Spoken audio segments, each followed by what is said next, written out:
প্ৰতিভা থাকিলে বিকাশ হ'বই সেই কথাকে প্ৰতীয়মান কৰিছে আজিৰ ঘোষণা কৰা উচ্চতৰ মাধ্যমিক চূড়ান্ত পৰীক্ষাত মৰিয়নিৰ ভেলাগুৰি চাহ বাগিচাৰ এগৰাকী ছাত্ৰীয়ে মৰিয়নি নকছাৰী উচ্চতৰ মাধ্যমিক বিদ্যালয়ৰ ছাত্ৰী বৈষ্ণৱী হেমব্ৰম নামৰ ছাত্ৰীগৰাকীয়ে উচ্চতৰ মাধ্যমিকৰ কলা শাখাত ৮৩% নম্বৰেৰে ৪টা বিষয়ত লেটাৰ পাই প্ৰথম বিভাগ লাভ কৰিবলৈ সক্ষম হয়।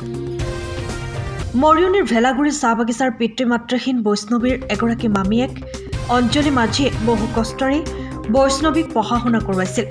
যিহেতু শৈশৱতে বৈষ্ণৱীয়ে পিতৃ মাতৃক হেৰুৱাইছিল, চাহ বাগিচাত কেঁচা পাত তুলি জীৱন নিৰ্বাহ কৰা মামীয়েকে বহু দুখ কষ্টৰ মাজেৰে শিক্ষা গ্ৰহণৰ সুবিধা প্ৰদান কৰিছিল বৈষ্ণৱীক। ভৱিষ্যতে এগৰাকী সুদৰ্শ আৰক্ষী বিষয়া হোৱাৰ সপোন পুহি ৰাখিছে বৈষ্ণৱী হেমব্ৰমে। শ্ৰমিক সন্তান বৈষ্ণৱীৰ সাফল্যত উৎফুল্লিত হৈ পৰিছে অভিভাৱকৰ লগতে ভেলাগুৰি বাগিচাৰ ৰাইজ। আজি ৰিজাল্ট ভাল হৈছে, বহুত ভাল লাগিছে, নিজকে আনন্দিত হৈছোঁ।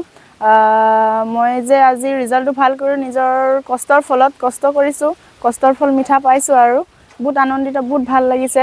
ৰিজাল্ট মই 83.8% পাবলৈ সক্ষম হৈছোঁ, 4টা লেটাৰ পাবলৈ সক্ষম হৈছোঁ। আৰু যেন ভাল কৰিলে আৰু ভাল হ'লেহেঁতেন, 5টা লেটাৰ পালোহেঁতেন। তো ক'ৰ পৰা পৰীক্ষা দিছিলা তুমি? নকছাৰী হাই ছেকেণ্ডেৰী স্কুলৰ পৰা দিছিলোঁ। মইতো বহুত চেষ্টা কৰিছিলোঁ ঘৰতে, কিন্তু টিউশ্যন দিব নোৱাৰিলেও মই সময়মতে পঢ়িবলৈ কৈছিলোঁ, তাইক দাবী ধমকি কৰিছিলোঁ। যেতিয়া পঢ়িবলৈ সময় হয় সদায় কওঁ, তেনেকুৱাকৈ পঢ়িছিলে আৰু খোৱা বোৱা মানে ঘৰত আৰু দাইল ভাতেই খোৱা, তাৰপিছত গাখীৰটো খায়েই যে, গাখীৰ খুৱাবলৈতো মোৰ অলপ কষ্ট হৈছিলে। যাৰ তাৰ মাক এই লাইনৰে মাকসকলৰ পৰা ইয়াক গাখীৰ খুৱাবলৈ নিছিলোঁ কেইদিনমান।